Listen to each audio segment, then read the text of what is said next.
Now, if you look straight ahead, we see La Villita, also known as the Little Village. That started off as housing for Spanish colonial soldiers during the early 1700s. Today it is now an Australian community where you can find arts and craft shops throughout the year.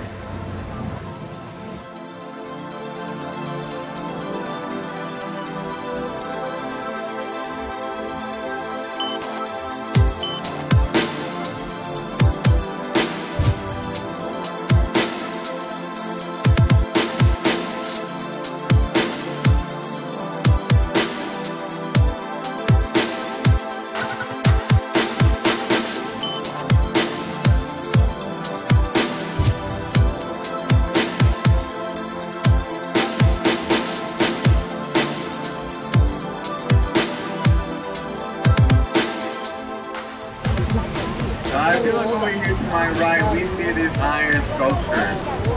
That is known as Coming Home to the Frisco. Notice on the last pool, it's pointing towards the Frisco Western Art Museum. Getting Coming Home to the Frisco. That started off in 1930 to 1968 at San Antonio's Public Library.